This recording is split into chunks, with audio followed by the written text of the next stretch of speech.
to you, O Lord, may be a sweet offering.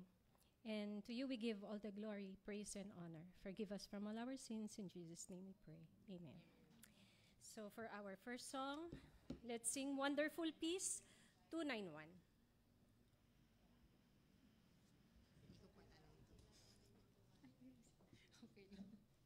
Ito na, itala mo. Sa cliente. Opening song. 291.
To open our service, let us sing My Maker and My King, hymn number 7.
Let's pray. Father in heaven, Lord, as we continue our worship this afternoon, we pray that your presence will be felt by each one of us through your Holy Spirit.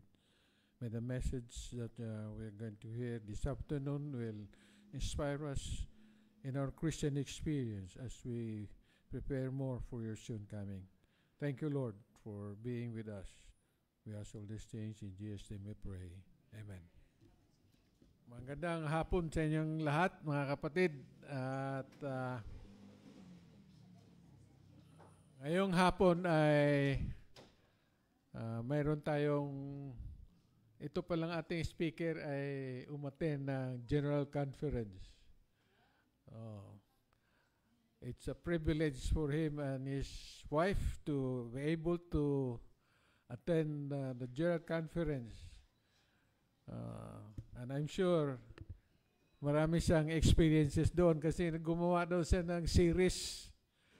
Mayroong pumuntahan siya ng mga Adventist Church para sa revival ba yun?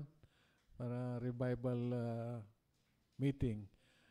And I'm sure his experience ay maikumpara niya at ma-relate sa ating panahon ngayon, no? At I'm sure wala tayong balita sa JC, no? General Conference.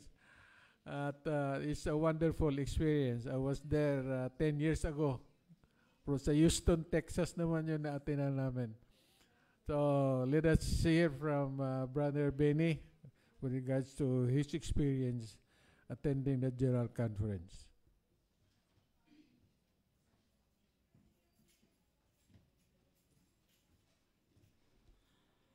Magandang hapon mga kapatid. Happy Holy Sabbath Day sa inyong lahat. At ang aking pagbati ay Happy Sabbath, hindi Half Sabbath.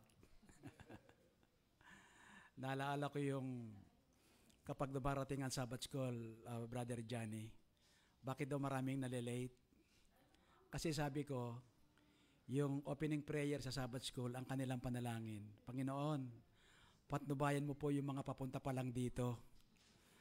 Total naman kahit pala late, pinapatnubayan eh. Kaya okay lang maging late. Anyway, mabuti nagkakwentuhan tayo, Brother Johnny, ano?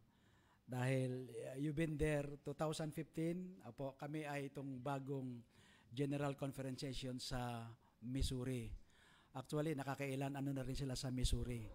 So ganito mga kapatid, kami po yung nakarating mag-asawa sa Amerika, bunga po ng imbitasyon ng ating mga kapatid sa The Light Church, isang grupo ng mga kapatid parang ganitong kalaki na sila po yung mga followers ng programa natin.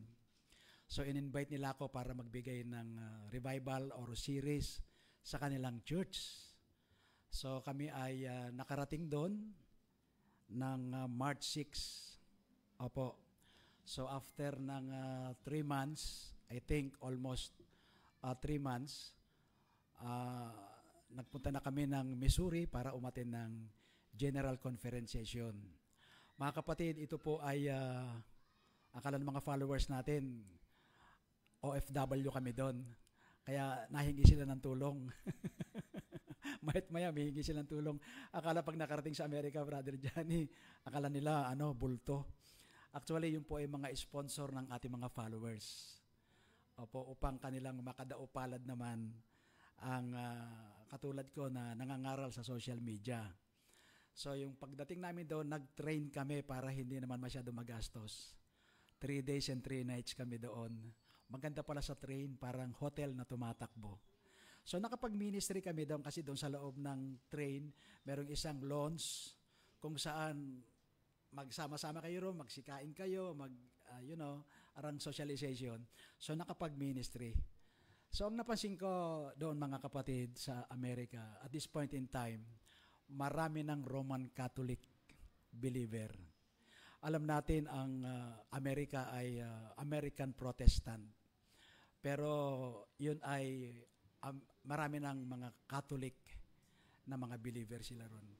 At ang na-encounter namin doon, kapag nakikipagkakilalahan kami, ang dami na talaga maging sa mga church at sa mga liliit na na grupo. Ibig sabihin, tama ang propesiya na talagang ang American Protestant ay ma-overrule ito ng Roman Catholic Church. Naalala nyo si Donald Trump, tinanong siya tungkol kay Mama Mary, may Mama Mary pa eh. Ano masasabi mo, Mr. President, about Mama Mary? Yeah, Mama Mary is beautiful, sabi niya. I like Mama Mary. You see? So, evangelical si Donald Trump. Pero kung di ako nagkakamali, ang asawa niya is a devout Roman Catholic. Ang bagong papa natin, sila pala, hindi natin papa yun, ay isang American. Now, mga kapatid, nung makarating kami sa Missouri, ay sponsor pa rin yun. Ilang linggo tayo ron? 2 weeks? Yeah, 2 weeks, mga kapatid. At nakakatuwa naman, naranasan namin yung hotel kami ng sponsor sa mga 5-star hotel. Sa casino pa, may casino pa. Ano bang tawag doon sa casino na yon? Akala tuloy, nagka-casino din kami. So, naranasan namin na i-serve kami ng mga waiter na robot, no? So, ibig sabihin, mga kapatid, ang Amerika talaga, great America. Ang daming pagkain sa Amerika, di ho ba, Brother Johnny? At doon sa punto na yan, talaga manghihinayang ka. Kung pwede lang, bawat labas mo, pag uwi mo, sa Pilipinas, marami kang kwento. Ay dito, kakaunting pagkain, ay doon sa Ghana. Siguro naman, nakapag-travel ka, lalo dyan somewhere in Indiana, sa Virginia. Siguro mula rito hanggang Bicol, taniman ng mais, ganun kahaba eh.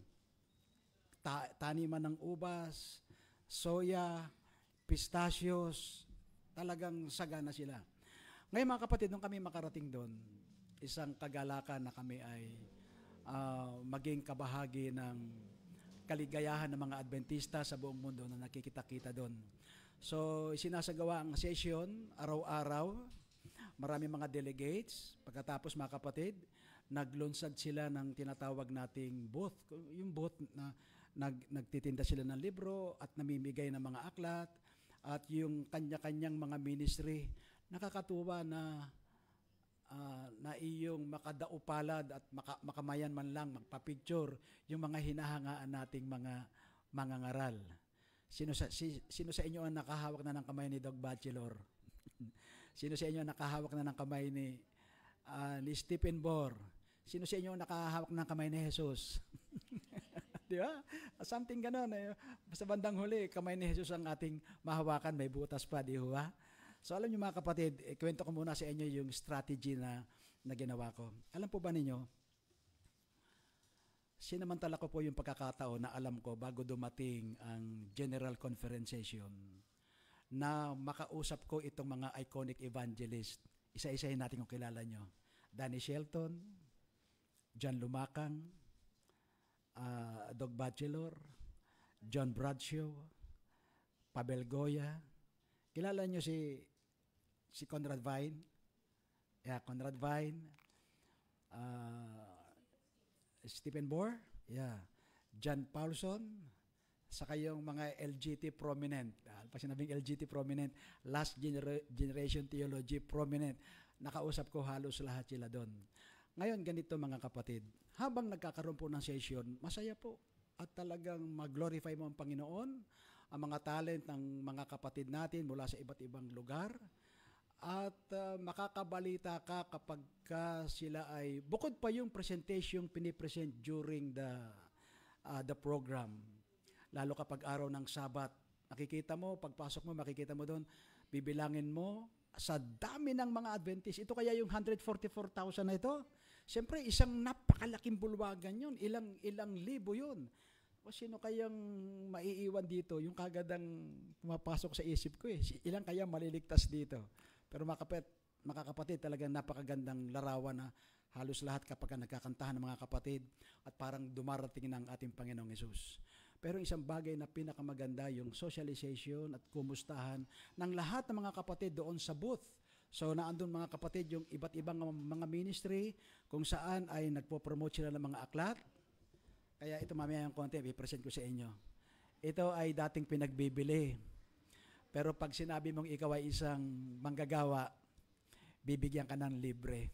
Kaya ako mga kapatid ay mamaring konti mamaya makakabahagi po ako sa inyo. Alam po ninyo, dumating ako sa isang pagkakataon na makausap yung ating mga iconic evangelist.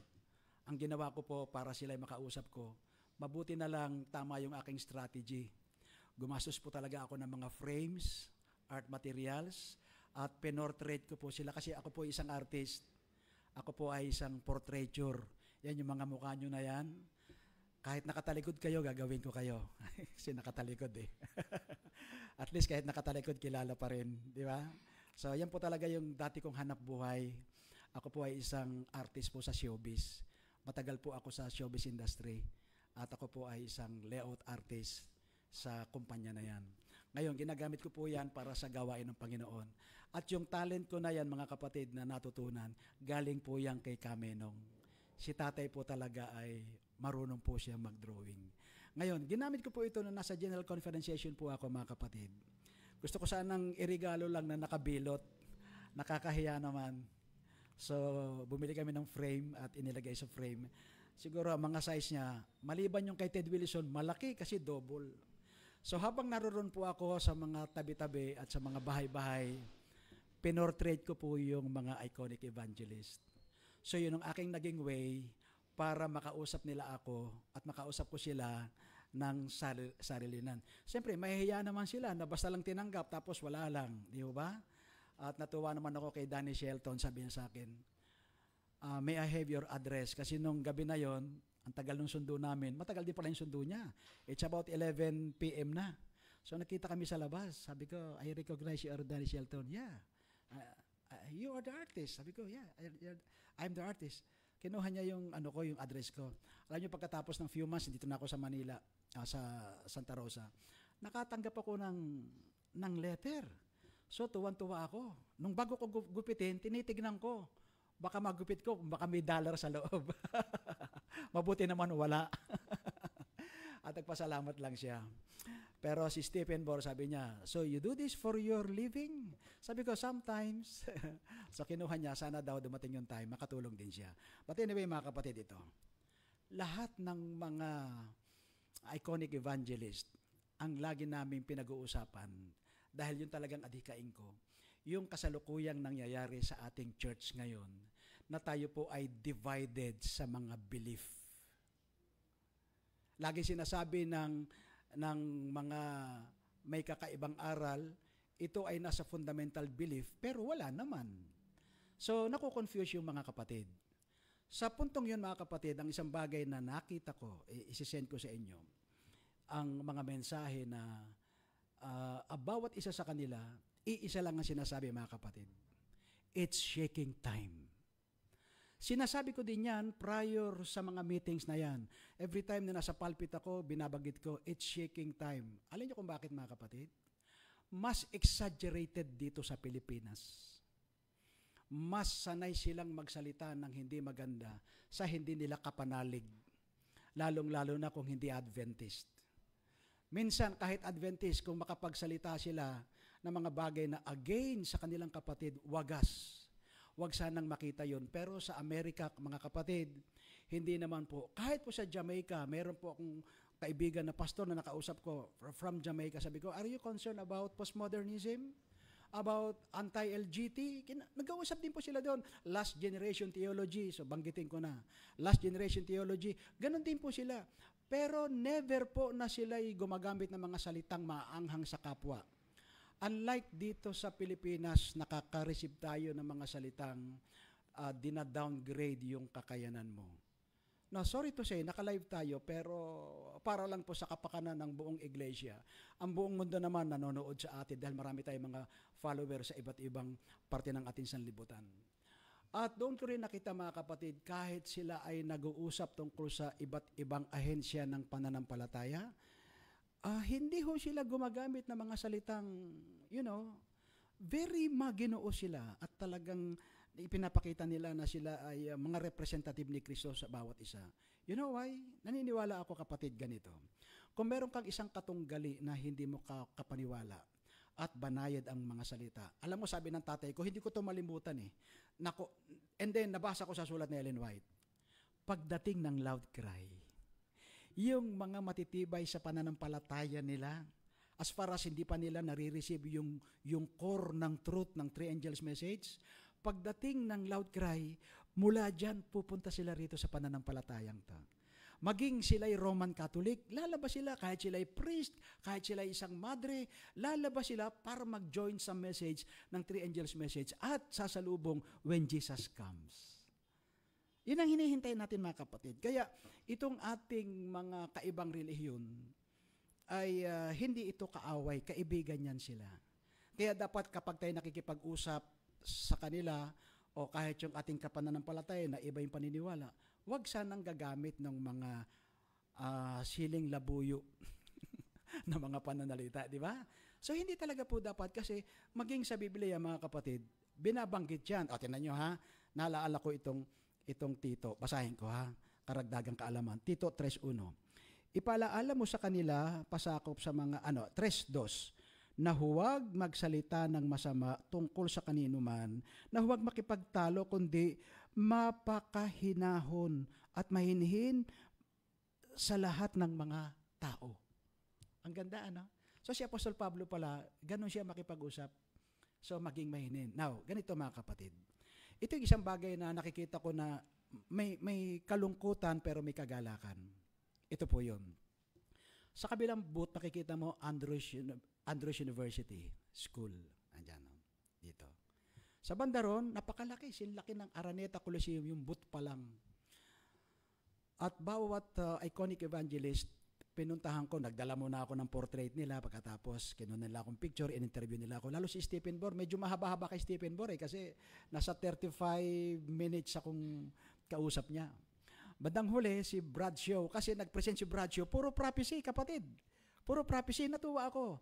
Tapos yung last generation niya, pareho ng sa fundamental belief, pareho ng pinaglalaban ng mga katotohanan, kapareho kay Ellen White. So pinuntahan ko siya, dala ko na yung portrait niya. Nagulat siya, sabi niya, saan mo ginawa? Sabi ko, doon sa gilid. Umupo ako sa gilid mga kapatid, habang may dumadaang mga tao dyan, nagpinta ako, binilisan ko. Dala ko yung aking cellphone at dinrobing ko siya ron. So sinabit ko sa kanya. So tuwang-tuwa siya. At nag-usap kami tungkol, sabi ko, gusto ko yung presentation mo, na-bless ako. Tapos sabi ko, it seems like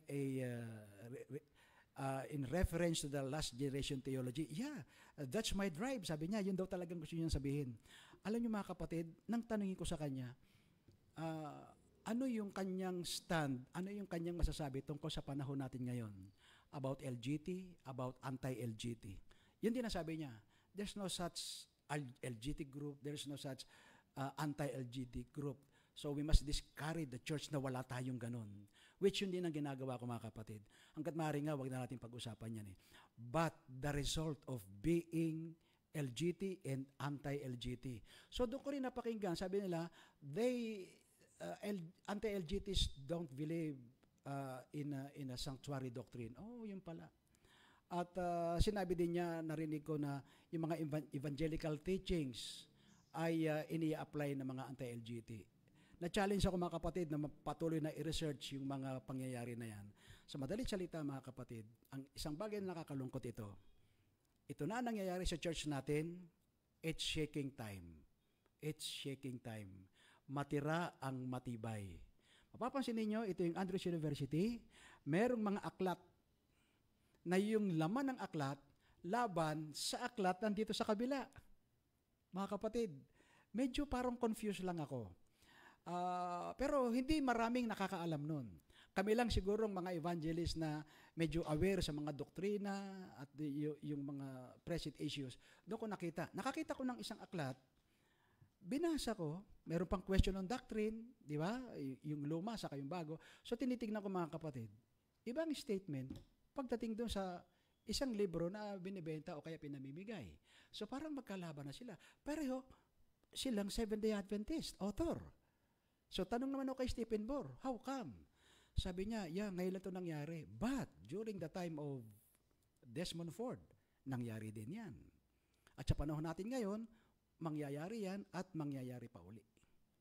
At hindi nyo na itatanong mga kapatid, ilan sa mga LGT proponent, last generation theology proponent, like Stephen Bohr, like Kevin Paulson, nakausap ko sila mga kapatid ng heart to heart po talaga.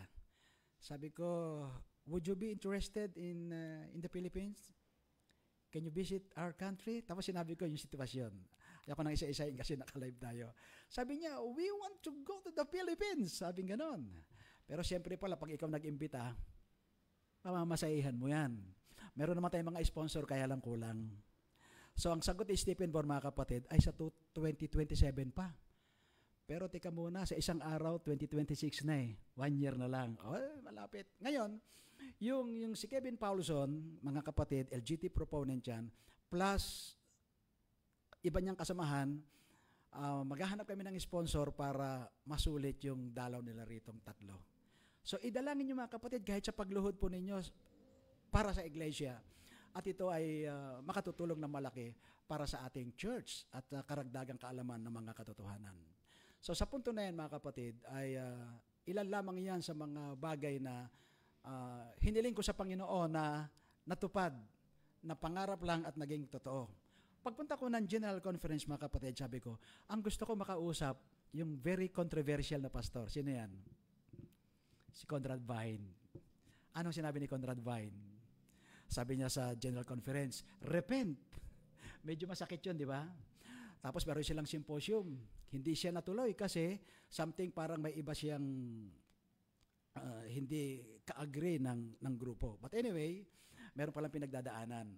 Sabi niya, repent, General Conference, at ang isa sa mga concern niya, maraming mga pastor sa Amerika, ewan ko lang kung dito sa Pilipinas meron, nagtuturo ng labas na sa fundamental belief and still tumatanggap ng salary ng mga tithes ng mga kapatid.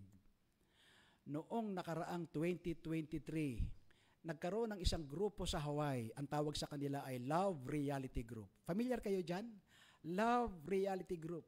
Sa Amerika ito, rampant ito. Kaya isi-share ko sa inyo, kaya tama sabi mo, mabuti galing tayong General Conference, ma-share natin.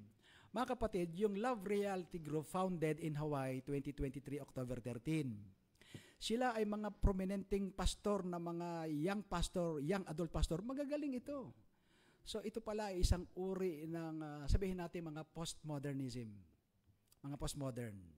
Ang kanilang paniniwala ay once saved, always saved. Sa kanila, okay lang kahit nagsisermon ka sa pulpito, naka-short ka, naka-t-shirt, may sabit na ID, okay lang yun sa kanila. Walang problema yun kasi ang Diyos daw tumitingin sa puso, hindi daw sa suot.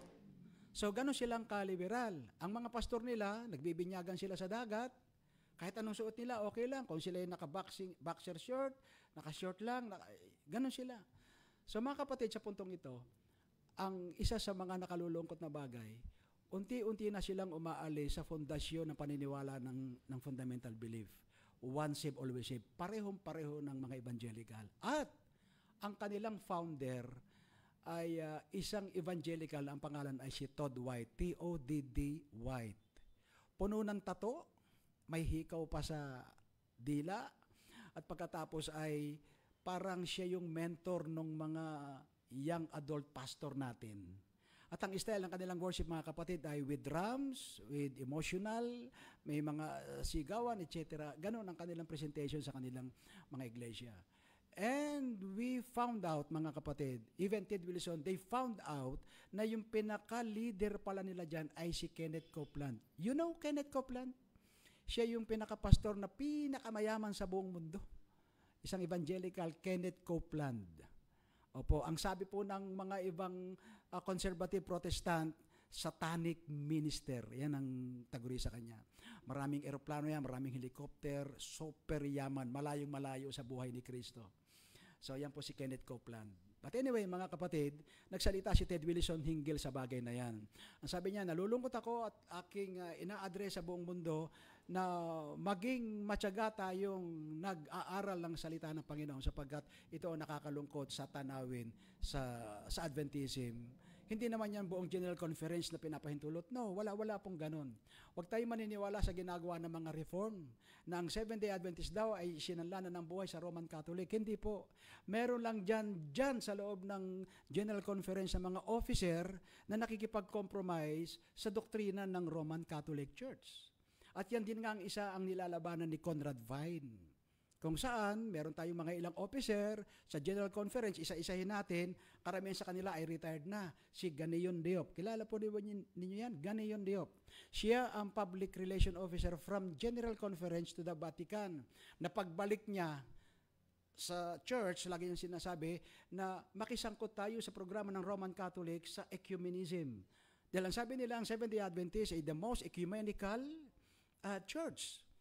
At sinabi din niya, mga kapatid, na huwag ipamimigay ang great controversy kasi nasasaktan ng Roman Catholic Church. Makipagkaisa raw tayo sa kanila. Ang isa sa nilabanan ni Conrad Vine, mga kapatid, ay yung salitang binubuo, mga salitang Seventh-day Adventist /papal, papacy. So, siyempre, hindi po tayo papayag sa ganyan. Well, maraming detail dyan. So, kinukwento ko lang sa inyo, mga kapatid, na tinanong ko rin sila tungkol sa mga ganung bagay. So, hindi siya fake news. Totoo talagang ito po'y nagaganap.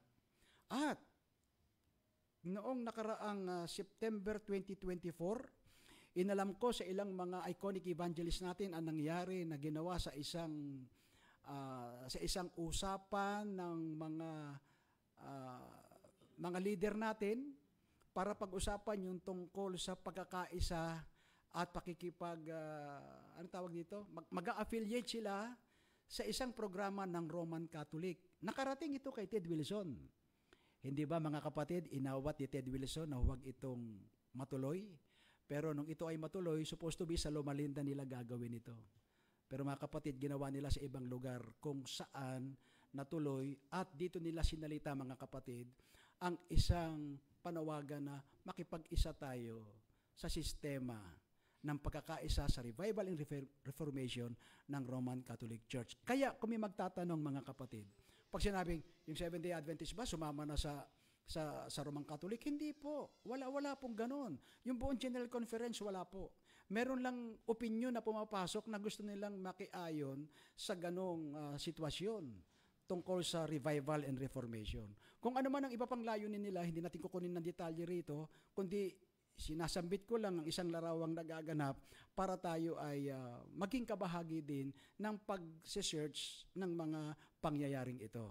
Now, mga kapatid, ito pa, no, nakita natin, nahalal na nga, nakita natin si Kohler. Napakinggan ba ninyo yung sermon niya na last Sabbath sa AUP? Opo, siya po yung ating presidente ng PIC. Sa AUP ngayon. Natural. Hindi, sa AUP. Kaya nga, PIC tsaka AUP, isa lang yun. So, mga kapatid, ang laging presentation ni Kohler ay pagmimisyon. Seventh-day Adventist Church Movement. Pag sinabi movement, may kilusan talaga tayo, mga kapatid. Hindi tayo basta Seventh-day Adventist Church lang. Tayo ay Seventh-day Adventist Church Movement. So tayo ay magpapatuloy na mangaral ng 3 pabalita ng anghel. Ibig sabihin, mga kapatid, sa panahon natin ngayon, hinahanap po natin ang isang sitwasyon o isang sistema na dapat nagaganap. Alin po yun? Ang pangangaral ng 3 sinugong anghel. Sa makatuwid, mga kapatid, maski doon sa Amerika, bihirang tinatalakay nila ang 3 angels message sa pulpito. Maswerte pa tayo dito sa Pilipinas, marami nagdadala ng pabalita ng 3 sinugong anghel. Kaya ito, mga kapatid, tuloy-tuloy po ito. Now, ikwento ko sa inyo, mga kapatid, ang ilang karanasan ko. Pagkatapos ng aking revival doon po sa church, nag-revival din po ako ng ilang series dito po sa Loma Linda. Nakarating ako doon sa Waterman. Nakikinig siguro sila ngayon. Napansin ko, maganda na rin siguro sabihin at pag-usapan namin, yung logo, siyempre, there's something, may mga bagay tungkol sa logo eh. It depicts your identity, your theology. Aba, nung makita ko, ini-schedule ng isang kapatid yung aking series na gagawin doon. Sabi ko, magiging alanganin na kasi papunta na kami ng Missouri o sa ibang lugar para sa mga panibagong gawain. Pero hindi ako natuloy doon. Madalit salita, mga kapatid, doon sa Tagalog Church, doon masarap mag-sermon. Bakit? Tagalog talaga sasabihin mo ron. At talagang maalwan ang iyong presentation. Hindi naman tayo sanay magsalita talaga ng English. Pero mga kapatid, naranasan ko doon sa Richmond, Indiana. ay talaga doon, talagang paduguan talaga ng ilong doon. Pero mga kapatid, sa awa ng Panginoon, nakaraos ako. At sa tulong ng Banal na Espiritu, ay pagkatapos ng presentation ko, may dumating sa akin na mag-asawa na sila ay missionary from America to Thailand, minsan sa Philippines, nagpupunta sila. Pero alam mo, sinabi nila, hindi namin napapakinggan ang mga mensahe na yan. Three angels message, prophecy, tapos kinuha niya yung aking programa, yung schedule, at kung makakasulat daw ako ng mga libro in English, madali naman yan kasi meron naman ngayon chat GPT, di ba? May AI, kayang-kaya. Sige po kako at isi-send ko po sa inyo. Madali salita mga kapatid, kahit sa ganung mga pagkakataon, makikita mo na ang katotohanan kapag ka napakinggan ng isang individual na Adventist, kahit natutulog, nagigising talaga sila. At yan din ang aking karanasan doon sa Lumalinda, Tagalog, Seventh-day Adventist Church. After my series, mga kapatid, nakikita po talagang sila parang uhaw na uhaw sila sa mga ganyang pabalita. Now, ito yung mga binalita ko. Pakinggan nyo mabuti. Part 2 nung topic ko kanina. Punta tayo sa Sunday Law. Tinanong ko rin kay Stephen Bohr, tinanong ko kay Bradshaw, tinanong ko sa mga iconic evangelists ang tungkol sa Sunday Law. Sabi niya, totoo, na talagang dito manggagaling sa Amerika ang pag-i-implement ng Sunday Law. Ngayon, last 3 weeks ago, napanood niyo ba ito mga kapatid? Kilala niyo si Mr. Sunday Law? May I see your hand? Hindi pa talaga, no? Kasi sa Amerika, mangilan-ngilan lang. Meron tayong tinatawag na Mr. Sunday Law. I-search po ninyo mga kapatid. Ang pangalan niya ay si Jonathan Berry. Jonathan Berry, isa siyang solicitor sa Senado. Sa kanya magmumula ang mga batas na ito.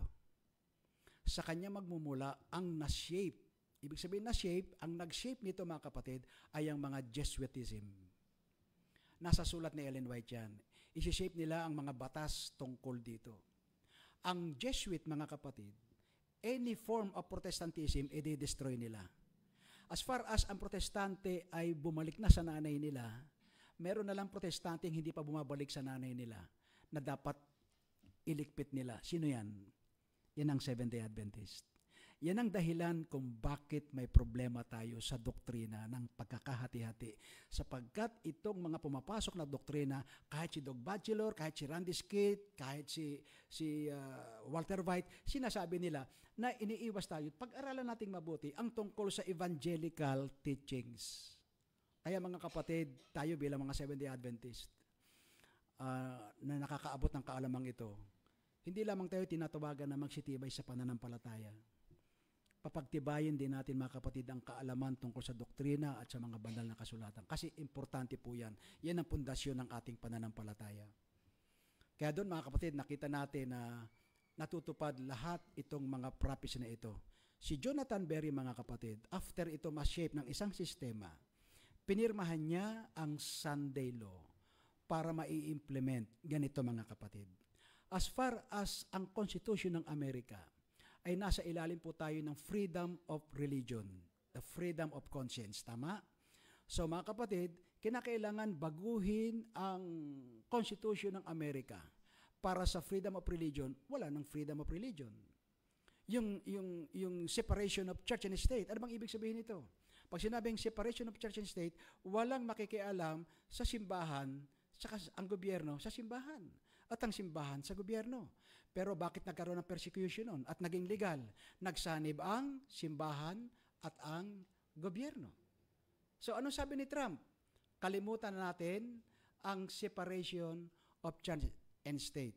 Dapat magsanib puwersa na sila. Naalala nyo? Nung bigyan si Trump ng isang malaking krus ng mga elite sa isang samahan ng mga leader ng mga simbahan, ang Roman Catholic sa Evangelical, hawak-hawak ni Donald Trump yung cross at ang sabi niya ay ibalik ang spirito ni Constantine the Great. Ano ba nangyari sa panahon ni Constantine the Great? Sunday Law. So ayan na po yan mga kapatid. Kalinsabay ng pagpirma ni Jonathan Berry. Pag yan ang pumirma, mga kapatid, ito ay nasa ika-18 agenda sa Agenda 2025 ni Jonathan Berry, mga kapatid. It is very clear na malapit na po itong Sunday Law. Now, para mas mabilis ang pag-i-implement nito, hindi muna siya dadalhin sa tinatawag nating Constitution. Hindi mo muna. Kailangan ma-mindset ang buong estado sa Amerika at sa mga bansa. So, ipapa-implement itong Sunday Law for labor. Pag sinabing for labor, sa labor lang yan. For economics. Pumunta kayo sa Economic Forum, ito ang pinag-uusapan. Anong gagawin? Mula sa Texas, papunta sa iba't ibang estado ng Amerika, i-implementa itong Sunday Law na may kinalaman sa labor. May relasyon ba ang labor sa Amerika? Ang labor tsaka ang Sabat, may relasyon siya?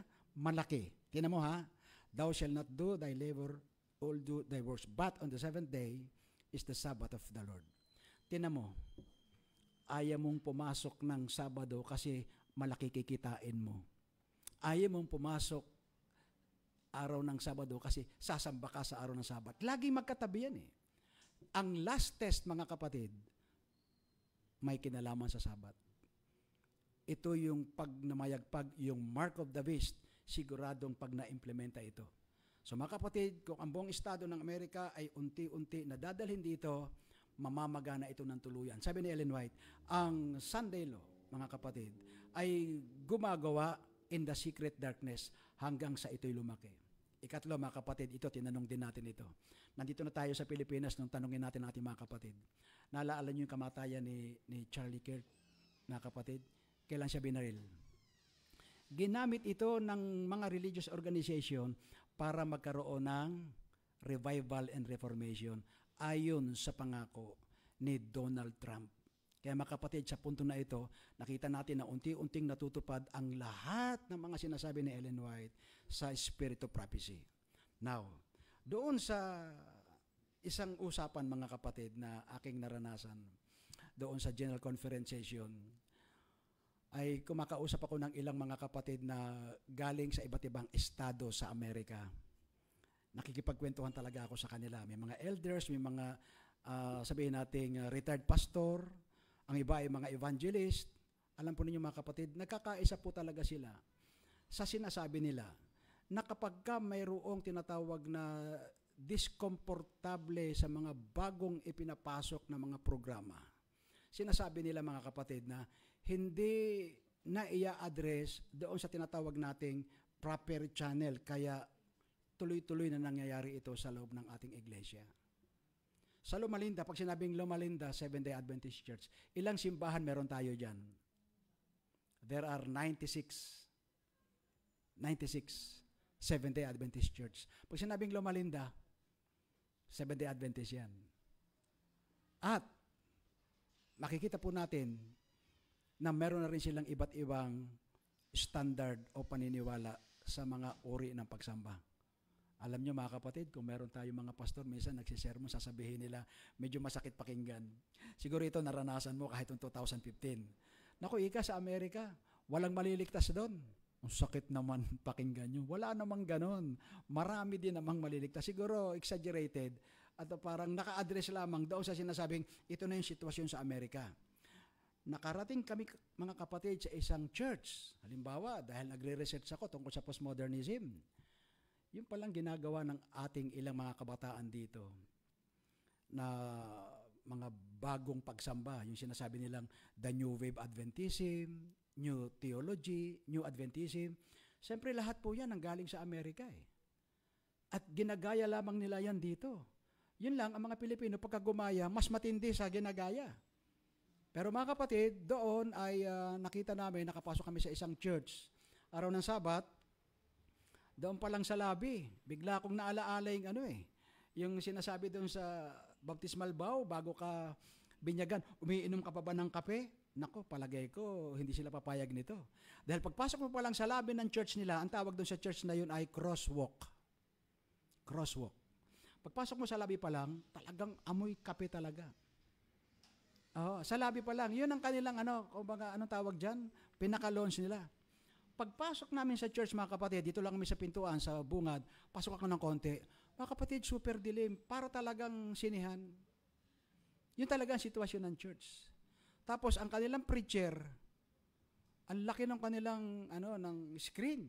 Laki, mahaba. At tinatouch screen na lang ganyan. At yung pastor na nagsisermon, alam niyo itsura. Nakasuot ng maong na hiwa-hiwa. Ka-t-shirt lang siya. Tapos, okay lang na kung may balba siya. Tapos, maya-maya, pinasok na yung sa gilid, yung drum set. Doon pala po sa Loma Linda, maraming ganun at very common. May pastor pa nga doon siya galing. Meron namang medyo conservative. Pagdating naman doon sa church na pupuntahan niya, mag-change naman siya ng kanyang attire.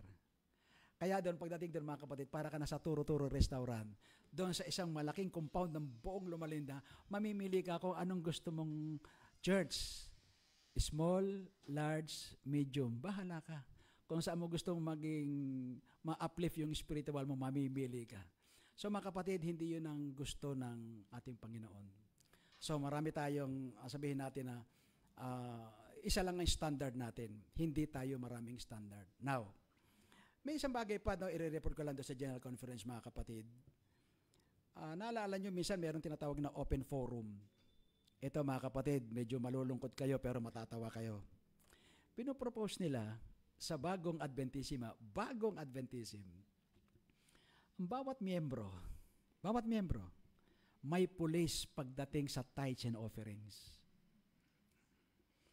Para lahat nagta-tithes, lahat nag-offering. Ang record kasi, mga kapatid, kahit dito sa atin, 30% hanggang 40% ng mga kapatid hindi nagtatapat sa tithes and offerings. Tama? At maging sa iba't ibang lugar natin sa Seventh-day Adventist, sadyang mayroon pong ganong mga diferensya na hindi talaga na ibibigay yung sapat para sa pangangailangan. Kaya nag-isip sila na kung pagkakaisahan ng bawat isang miyembro, babantayan ng nakatalagang pulis para ikaw ay walang kawala na ikaw ay magtatides talaga sa ayaw at sa gusto mo. Maganda yun, mga kapatid. Payag ba kayo? Sinong pulis ang inyong i-request para tuloy-tuloy ang ating magandang pagtatides? Pero mga kapatid, lahat nagsalita ng hindi sila papayag sa ganung bagay. Ngunit, nakarinig ako, mukhang ipapa-implement daw uli o pag-uusapan daw uli yung bagay na yan. Pero sa tingin ko, mga kapatid, ay hindi ito maipapasok sa ating iglesia. Sapagkat ang pagtatides at ang pagbibigay ng offering ay sa pag-itan lamang ng iyong relasyon sa sarili mo at sa Panginoon. Although mga kapatid, sa atin kasi, kapag hindi ka naman nagtatides, hindi ka naman pupuntahan ng concern para sabihin, brother, sister, ba't hindi ka nagtatides? Walang ganun eh. Ikaw ba ititiwalag dahil hindi ka nagtatides? Di ho ba? So mga kapatid, medyo maselan yung bagay na yan. There are times mayroong mga gray area sa punto na yan. At nakita ko rin doon, mga kapatid, i-report ko rin po sa inyo, ang General Conference Session, sabi nila, ito yung magandang bagay na nakita ko. Sa susunod na General Conference Session, next 5 years, sa Indianapolis na po. Pero sana, yun din na sinabi. Sa susunod na General Conference Session, sa langit na. Dapat nga ito nakaraang session, sa langit na tayo eh. Bakit kaya hindi natupad? Inihahanda pa ang bayan ng Diyos. Ito kayang next 5 years. Alam mo, tinanong ko yung isang Sabbath School, nalimutan ko na yung pangalan niya. Isa siyang kilala sa 3ABN, director ng Sabbath School. Medyo payatin siya. So nagtanong ako sa kanya, hinggil doon sa sinasabing, sa next 5 years, maaaring si Kristo ay darating na. Pero alam mo, sagot niya, pwede. Kasi daw, within 5 years, dito raw mangyayari yung mga bagay na hindi natin inaasahang mangyayari. Politics, saka yung economics. Talagang sasadsad daw talaga. Maging ang separation ng mga kapatiran sa loob ng iglesia, sabi niya dito, very rampant, pero tahimik lang. Mas marami dito sa Amerika, nakikita mo na ngayon, na mas malayo na sa tinatawag na pamantayan ng Seventh-day Adventist. lahat doon mga kapatid, kapag kakausap mo, puro negatibo yung sagot nila. At sasabihin nilang, ito ay pagliliglig na at talagang ang Panginoon ay malapit ng dumating. Kaya doon mga kapatid, nais kong i-share ito sa inyo, itong libro na ito. Let me share ha mga kapatid itong ilang mga pangungusap. Dito po sa aklat na ito, ang title sa likod, actually ito ay sulat ni A.T. Jones. Yung sulat ni A.T. Jones ay binigyang pansin ng isang writer at inilagay po dito sa aklat na ito, ang title nito ay Freedom Alert. So, General Conference 2025 Special Edition. Nung panahon ng 1800 o 1888, panahon ni Ellen White, panahon ni A.T. Jones, panahon ni nung ating mga pioneers, nagkaroon po talaga ng mga usapin tungkol sa Sunday Law. Kaya kapag binabasa natin ang tungkol sa Sunday Law sa sulat ni Ellen White, lagi nilang sinasabi, noon pa yan sa panahon ni Ellen White, oo nga po, pero mauulit ito na mas grabe pa para ma-implementa ito at matutupad sa panahon natin ngayon. Ngayon, ito selected works by A.T. Jones, the Seven Mountain Mandate Series from Wings of Liberty. Pakikita ko sa inyo mga kapatid, itong isa sa mga tinatalakay sa General Conference Session, kung saan ang iglesia ay kanilang pinasisigla. Halimbawa, the American Papacy. Ayan, dito sa content, the American Papacy. Sa palagay nyo mga kapatid, eto na kaya?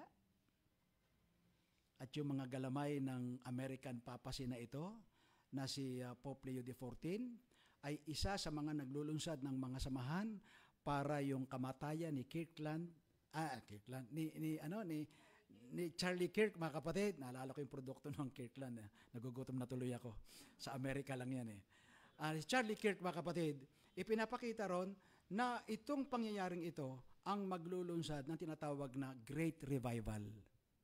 Kung babasahin nyo ang Great Controversy, mga kapatid, andun yan sa False Revival. Chapter 27 ng Great Controversy. Andun yan mga kapatid. Dito maraming madadaya. Ang tawag dito, yung Protestant apostasy, na sinabing Babylon is fallen. Ito na po yan. Imagine, di ba mga kapatid, si Kirk, nung mamatay siya, ano ang naging uso sa social media? He is what?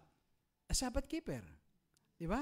Nako, hindi kaya dumating ang panahon kung hindi siya namatay, he will going to shock the world at sasabihin niyang magiging 7-day Adventist siya because of the Sabbath, because of Jesus Christ, etc. So mga kapatid, sa palagay nyo, sa isang pagkakataon, sasalitain niya yan? Abay pa, paano ng Roman Catholic sa Evangelical? Kaya sabi ng iba, naku, baka sinadya yung pagkaka-assassinate sa kanya. Well, bawal magbintang mga kapatid. Pero, matapos ang kanyang kamatayan, maraming leader ng mga relihiyon ang sumigaw na ito ang simula ng Great Revival na sinasabi ni Trump. America will rise again, magsisimula sa religious revival. Mga kapatid, sundo na ito. Alam niyo kung bakit? Ang Jerusalem, implemented na, ang Jerusalem, confirmed na, ginawa ng capital city ng malakihang relihiyong usaping ito. Anong ginawa mga kapatid? Ito yung Abrahamic religion na itinayo saan? Sa Jerusalem. Ano po yung Abrahamic? Yes, that is the third temple. Sino-sino yan? Islam, Judaism, Christianism. Pagdating sa Christianism, mga kapatid, ang daming aspeto. At lahat ng 38,000 denominations sa buong mundo, magiging kaisa nitoong sinasabing paglulunsad sa ilalim ng third temple. Tingnan mo, 3 years ago, first time in history, pumayag ang Islam sa pakiusap ni Pope Francis na yung Sunday observance. Hindi pa wala pang relihiyon yan, pang-ekonomiya yan. Na tuwing araw ng linggo, sa loob ng isang linggo, magpapahinga ang lahat ng energy to produce what? To produce panibagong buhay sa programa ng climate change. Anong ginawa nila noong November 22? Ng Conference of the Parties. Nagpunta sila saan? Sa Mount Sinai. With Pope Francis at lahat ng leader ng mga relihiyon at lahat ng leader ng bawat bansa, anong ginawa nila ron? Nagsalita sila ron sa Diyos. Alam mo ang panalangin ni Pope Francis? Lahat ng leader ng malalaking bansa at relihiyon, ito panalangin nila. Mother Earth, please forgive us dahil sinira ka namin. At ngayon nagalit ka, binigyan mo kami ng kalamidad.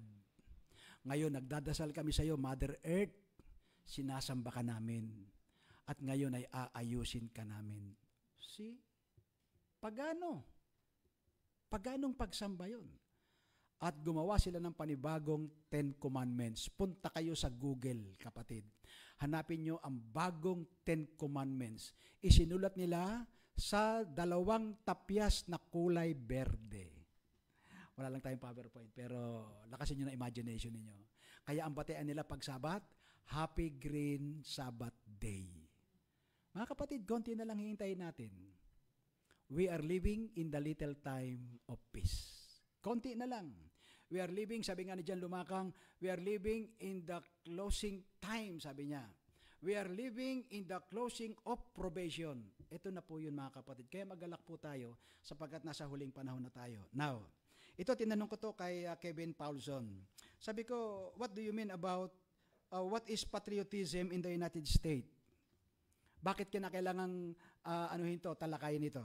Mga kapatid, kasi dito po sa laman ng librong ito, pinag-uusapan yung tinatawag na Christian nationalism. By the way, what is Christian nationalism?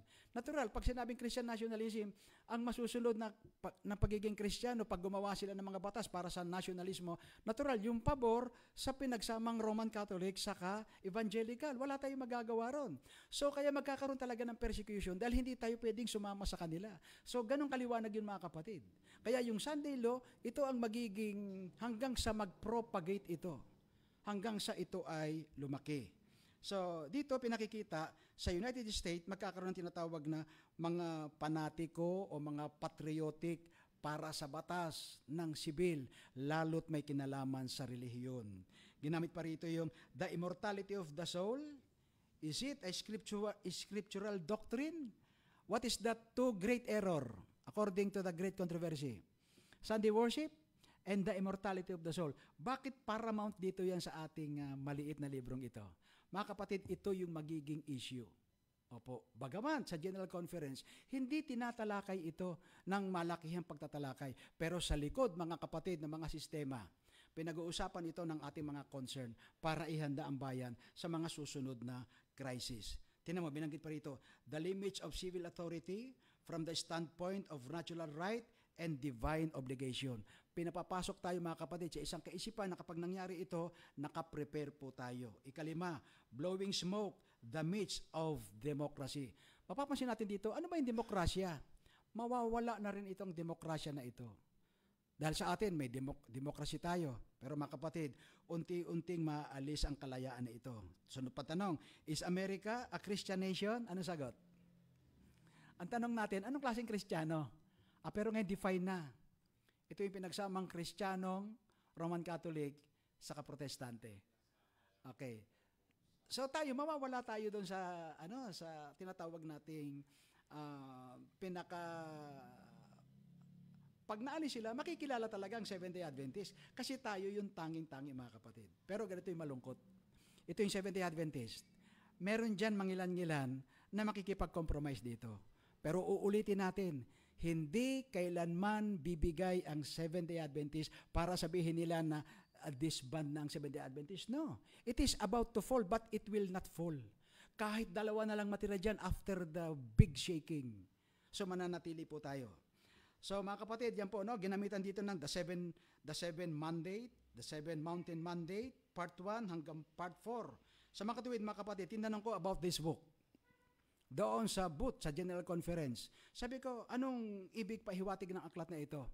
Patuloy na ang bayan ng Diyos ay nagsasagawa ng mga kaalaman tungkol sa darating na crisis. Ito ang purpose ng librong ito. Kaya napakaganda nito, mga kapatid, at inuulit-ulit kong basahin para ma-share natin sa ating iglesia. At tignan natin, mga kapatid, itong purpose na ito, babasahin ko sa bandang huli. Keep the church and the state forever separate. Mangyayari ba ito? Keep the church and the state forever separate. Ito yung church natin. Dapat itong church natin mangangaral sa civil, sa gobyerno. Anong dadalahin nating aral para tanggapin nila?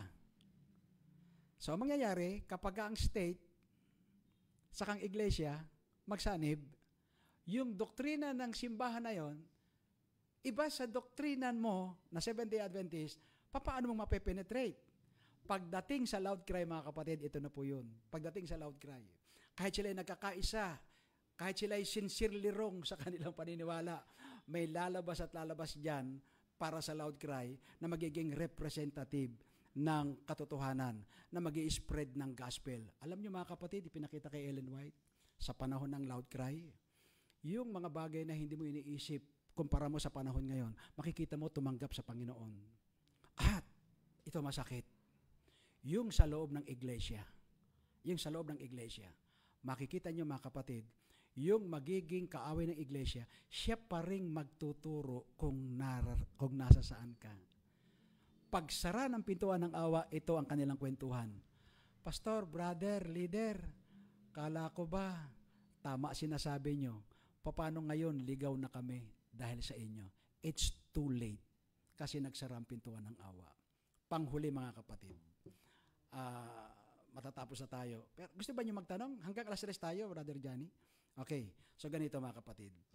Bago ko ikwento ito, itong vision ni Ellen White, dadagdagan ko pang ilang mga mahalagang bagay tungkol sa General Conference. Ito, re-report ko sa inyo. Pagkatapos ng session, kami nila Pastor Robles, mga pastor na kasama natin, Pastor Aquino, Pastor Ray, ang saya ng mga kapatid. At sa pag-attend ng General Conference, lahat may kanya-kanyang balita na magaganda at depende sa kanila, tulad ko, sa kanilang personal na encounter, yun ang isinishare po namin sa inyo. Now, dumating sa punto, siguro nakarating sa inyo mga kapatid, ang tungkol sa vaccination. Tama po? Hindi lahat ng Adventist na bakunahan because meron silang paniniwala na ito ay sa personal nila, ayaw nila magpabakuna kasi takot sila. Yung iba, nagpapabakuna kasi may mandatory na order. Ang iba kasi dapat sumunod sa gobyerno. So pare-pareho. Si Ted Wilson during that time, nagkaroon ng tinatawag nating pagbibigay ng kalayaan ng pagpili. It's up to you. Pero sa isang banda, sa mga kabilang sistema, meron parang pagpupimilit, di ba? Bagamat ganun mga kapatid, ito yung isang katotohanan na sinasabi ni Conrad Vine. Ito yung sinasabi ni Conrad Vine mga kapatid. Sabi niya ganito, kung ito ay papipiliin yung mga kapatid kung gusto o hindi, bakit mayroong isang sistema na kinakailangan mo magpabakuna? Kasi kailangan sa institution o sa isang samahan o sa isang organized body. Dumating sa point mga kapatid, si Ted Wilson during that time, humingi siya ng paumanhin. Napakinggan niyo? Yung kanyang paghingi ng paumanhin, sabi niya, ang aking sinasabi ay depende sa inyo kung kayo ay magpapabakuna o hindi. Pero sa totoo lang mga kapatid, sa isang sulok ng kaisipan, mayroong isang bagay na kanyang binitiwan alang-alang sa tinatawag nating programa ng mga iglesia, ng mga departamento, dapat magpabakuna ka. So nililinaw yun kung talagang sinabi ni Ted Wilson yun. But anyway, mga kapatid, iiwanan natin yun kasi nahati yung mga kapatid eh. Kaya tayo rin mismo, ako personal, iiwan natin yan. Baka marites lang yung salita na yan. But anyway, mga kapatid, this is the yung view na nakikita ko. Bakit ang Islam hindi nagpabakuna? Bakit? Kasi yun ang paniniwala nila eh. It is a religious matter. Pwede pala. Nasabihin natin sa buong mundo, sabihin natin sa WHO, wag nyo kaming pilitin magpabakuna kasi ito yung paniniwala namin. As far as sumasagana, sa ilalim tayo ng religious freedom. Bakit ngayon ang dami nagpabakuna ng Adventist? But anyway, wag tayo magdedebate. Hindi natin gustong ma-divide ang ating church. Sinasabi ko lang yung sitwasyon. Pero ganito mga kapatid, Ano man yan, pagkakamali man yan o whatever, ito ang sabi ng marami nating mga leader sa General Conference. Naku, mabuti pa yung iba nating mga leader sa General Conference, iba't ibang lahi, ito sinabi nila. Ineko naman sa atin to ni Pastor Robles at natuwa naman kami sa magandang resulta. Ito yung salita. God is God of a second chance. Kung ang bayan ng Diyos, normal lang, bumaksak.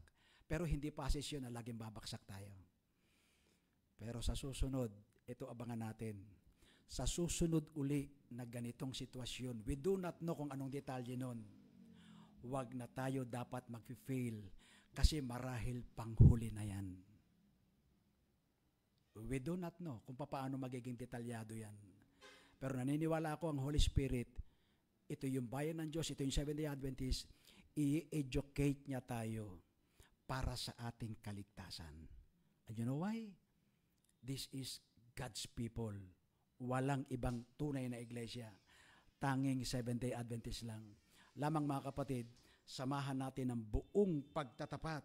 Tingnan mo sabi rito. The principles of the American Constitution, the proper relationship between religion and the state, the distinction between moral and civil law, never should become secondary. Dapat ito yung pangunahin. Never should become secondary in the mind of any American citizen. Kasi sa Amerika lahat manggagaling, papunta sa atin. Ito ay sulat ni Alonzo T. Jones, isang pioneer natin, about the National Sunday Law Introduction. Mga kapatid, Sunday Law is coming. Sunday Law is coming. Sa susunod siguro na General Conference, medyo palagay ko, well-informed na tayo.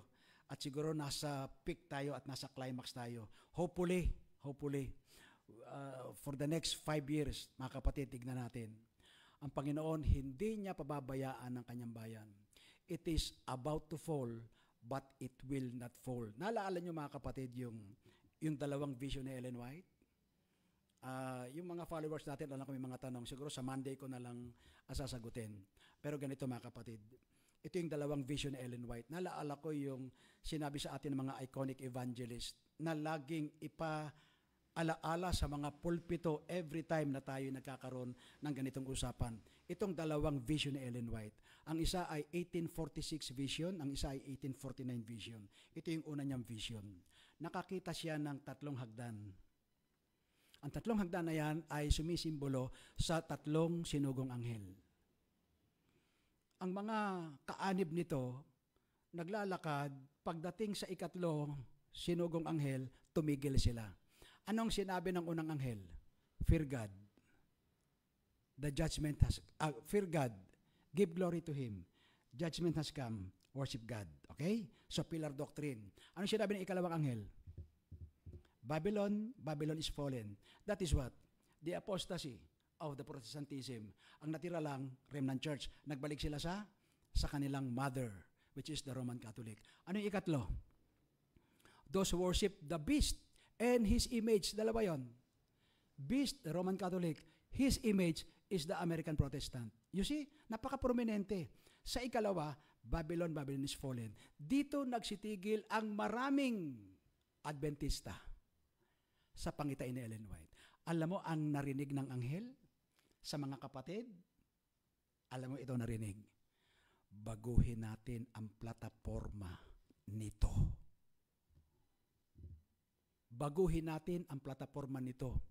Kung kayo ay mayroong libro na ang title ay yung Lumang Great Controversy 1888, sa kayong early writings, ito ang title, The Good Platform. Basahin nyo dyan. Alam mo, nalungkot ang anghel. Napakinggan nila. Baguhin natin ang platform na ito. Baguhin natin upang lalong gumanda ang ating church, upang marami tayong mahikayat, something ganyan. Alam mo, sumigaw ang anghel. Malakas! Itong sabi ng anghel, huwag niyong babaguhin ang plataforma kahit gahiblan ng sinulid. Ano ba yung hibla ng sinulid? Ang dami nang nabago sa church natin. Napansin nyo? Huwag niyong babaguhin ang plataforma kahit kahiblan ng sinulid. Nanawagan ng anghel sa panag-inip ni Ellen White. Nanawagan siya. At ang panawagan na yan, mga kapatid, panunumbalik. Good news, may nanumbalik. Nagsasara pintuan ng awa, nanumbalik sila. May bad news, maraming hindi nanumbalik. Ikalawang vision, ang title ay Meet It. Alam niyo yung meet it, ano sa Tagalog? Banggain mo. Ang Seventh-day Adventist ay sumisimbolo sa barkong naglalakbay sa dagat na taglamig, tagyelo. Ito ay simbolo ng Seventh-day Adventist Church. Papunta siya sa iceberg of spiritualism.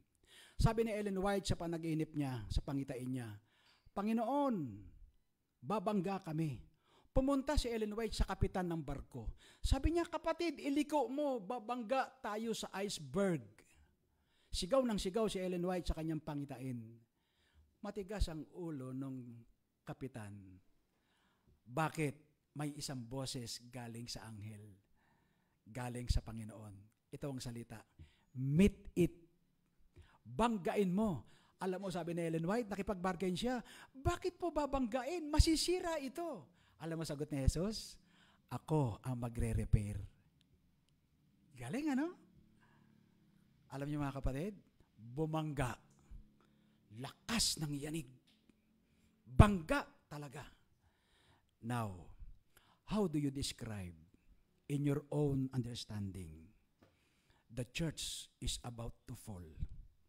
It look like a fall talaga? Fallen na talaga siya? Maaari. Pero it will not fall. Kahit konti lang tayo, kapatid, tatayo tayo sa katotohanan. Pagbaksak ng Holy Spirit of the latter rain, ito pinakamaganda. Ang sarap magtapat sa Panginoon. Sabi ni David, kinagigiliwan kong sundin ng iyong kalooban, O Diyos, sapagkat ang iyong kautusan ay nasa loob ng aking puso. Mga kapatid, it's all about the love of God. It's all about the law of God. Yan lang naman. It is all about the seal of God. Simple lang, lagi sinasabi, if you love me, keep my commandments.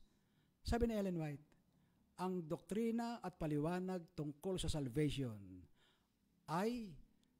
is as simple just an ABC. Imagine that. Bakit pinabibigat? Mag-ingat kayo, sabi ni Ellen White. Maraming magpapaliwanag ng mga teologo, mga guro, mga teacher. Ngunit iibahin ang doktrina at interpretation tungkol sa kaligtasan. Mga kapatid, sa buong pangkalahatang sistema ng pag-attend namin doon sa General Conference, ire-report namin sa inyo sa paghihiwalay ng mga kapatiran.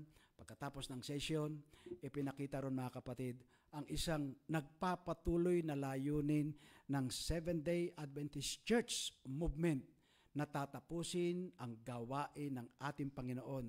Kung maaari mga kapatid, within 5 years, bago magkaroon ulit ng session, tatapusin ang banal na gawain.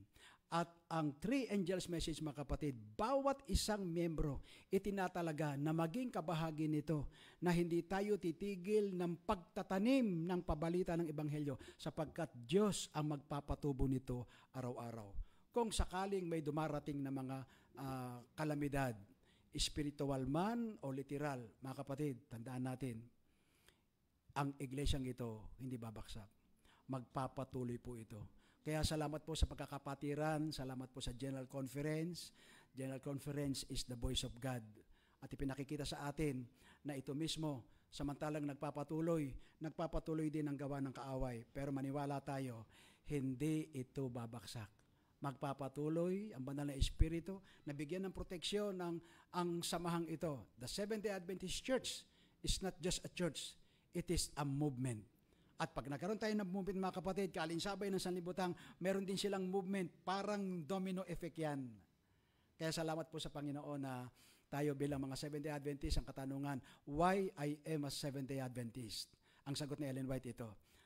Testimonies for the Minister, page 60, ito ang sabi.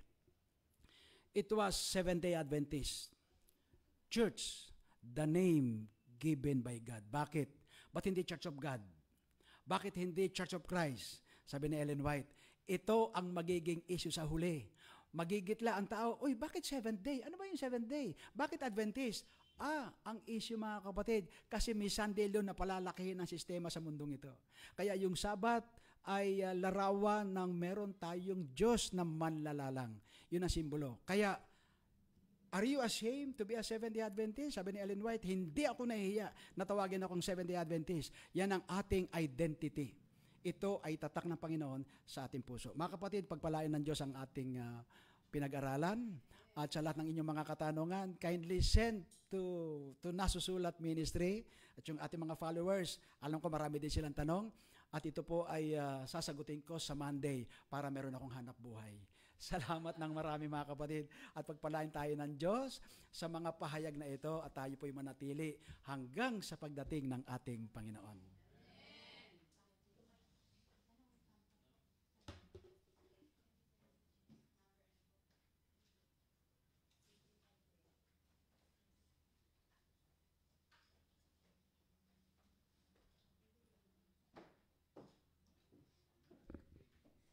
Marami pong salamat, Brother Benny. Kami po ay na-bless. Diba? Na-bless po tayo, diba? Maaring konti man po tayo dito, pero lahat po tayo ay na-bless. Salamat po.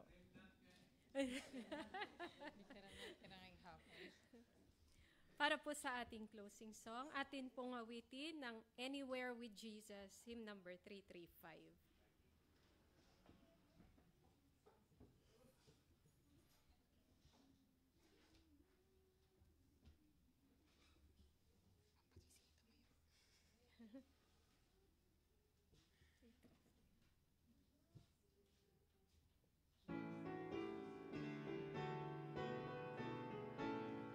Lahat po tayo.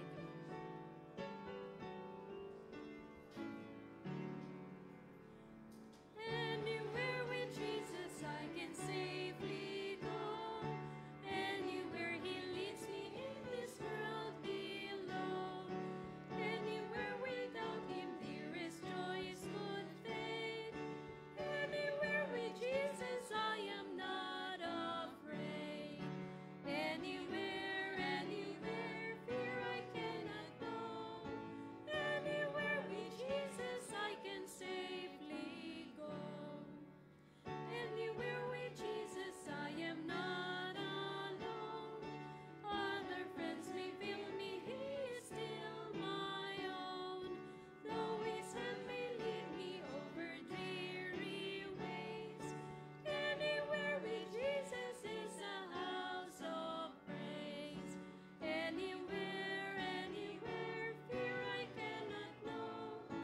Anywhere with Jesus I can safely go.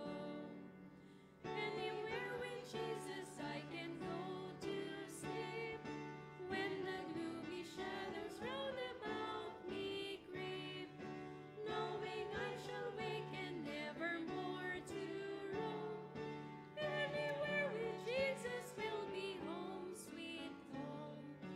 Anywhere, anywhere, fear I cannot know.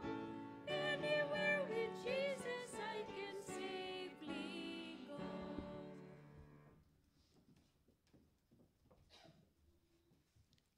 Salamat sa iyo, Panginoon, kay buti mo sa iyong bayan, sa iyong mga anak. Narito ang aming mga sarili. Nagagala kami na kami ay lumakad na kasama ang aming Panginoong Hesus sa araw-araw. At ang mga salita ng aming natutunan sa mga oras at mga araw na ito sa isang banal na pagsamba.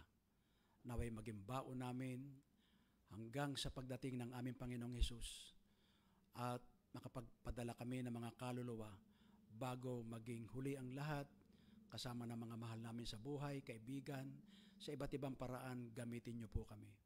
Bikisin mo po kami ng iyong pag-ibig sa pagkakapatiran, ng pagmamahalan, at gayon din ng biyaya ang siyang lumalago sa araw-araw. Umaasa kami, Panginoon, ang pag-ibig niyo at ang kaisipan ni Jesus ay mananatili sa aming kaluluwa at naniniwala kami sa kalakasang magmumula sa iyo. Salamat po, Ama, sa pagkadinig mo ang aming dalangin. Patuloy kaming ingatan ng iyong mga anghel, ng iyong banal na Espiritu, sa pangalan po ni Jesus. Amen.